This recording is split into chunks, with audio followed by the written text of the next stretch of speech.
بھی ہے، صرف اولاد کا مسئلہ نہیں ہے، اولاد مادینہ پیدا ہوتی ہے، اولاد نرینہ پیدا نہیں ہوتی، تو کچھ لوگ اس لیے بھی خواتین کو طلاق دے دیتے ہیں۔ اور یہ رویے تو دیکھنے کو ملتے ہیں کہ پہلی بیٹی پیدا ہوئی ہے تو کوئی بات نہیں ہے، دوسری بیٹی پیدا ہوئی ہے تو رویے تبدیل ہو جاتے ہیں۔ اور میں سمجھتا ہوں کہ اس شخص سے بڑا بدبخت کون ہے جو اللہ کی تقسیم پہ راضی نہیں۔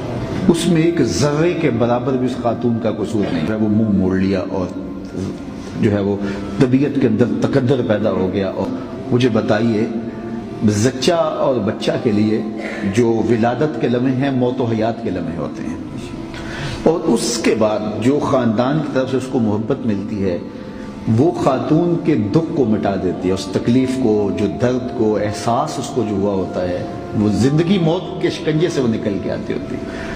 تو اب اس کے بعد جو رویے خاندان کے ہوں گے کہ اور قصور کیا ہے اس کا؟ قصور اس کا ہے کہ اس بیٹی ہوئی ہے تو یہ بظاہر اس کا قصور نکال رہے ہیں، یہ اس کا قصور نہیں نکال رہے، یہ اللہ پہ غصہ ہے، یہ اللہ سے ناراضگی ہے کہ اس نے ہمیں بیٹی کیوں دی ہے۔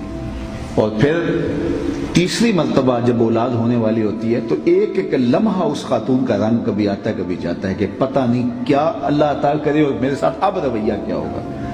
یعنی پہلی بیٹی کے ساتھ بھی رویہ کوئی جو ہے وہ اتنا اچھا نہیں تھا، چلو کوئی بات نہیں، اور دوسری بیٹی ہوئی تو پھر رویہ اتنا تلخ ہو گیا کہ میرے لیے اذیت کا سامان بن گیا، اب تیسرا مرحلہ میرے اوپر آ رہا ہے۔ تو اب پتہ نہیں یہ اللہ کی مرضی ہے کہ جو ہے اب جب اسے خبر ملتی ہے، اس کے کانوں تک یہ پہنچتا ہے کہ اب بھی بیٹی ہوئی ہے، تو وہ اس کی جو کیفیت ہوتی ہے اس خاتون کی وہ لفظوں میں بیان نہیں، وہ تو کسی کا سامنا نہیں کر پاتی کہ اب میرے ساتھ میں کسی سے آنکھیں نہیں ملا سکتی۔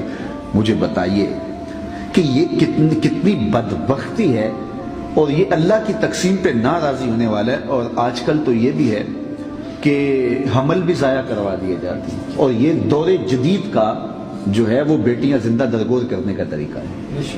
یہ معلوم کر کے کہ بیٹی ہے تو حمل بھی ضائع کروا دی جاتے، تو یہ جو اس زمانے کے اندر زندہ درگور کرتے تھے بیٹیاں، یہ دور موجود کا طریقہ ہے۔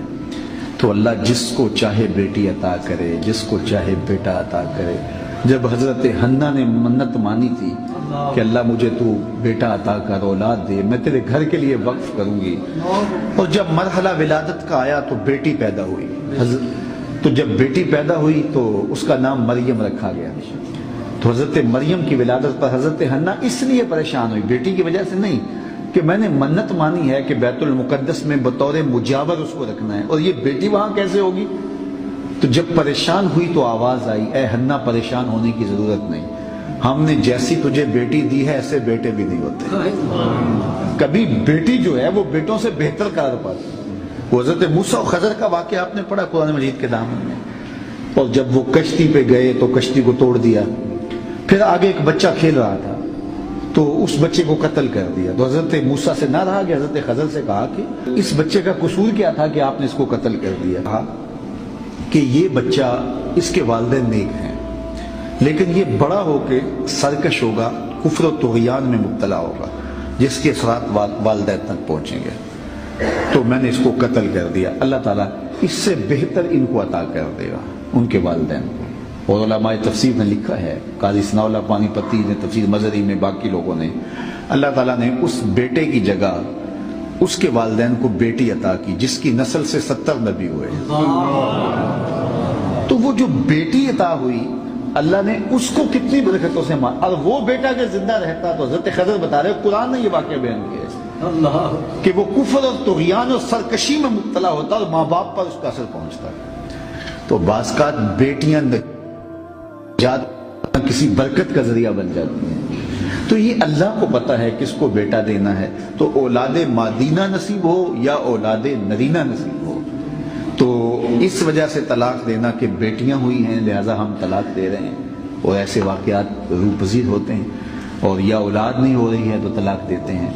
تو یہ اللہ تعالیٰ پر اعتراض ہے، یہ کسی کا مسئلہ نہیں۔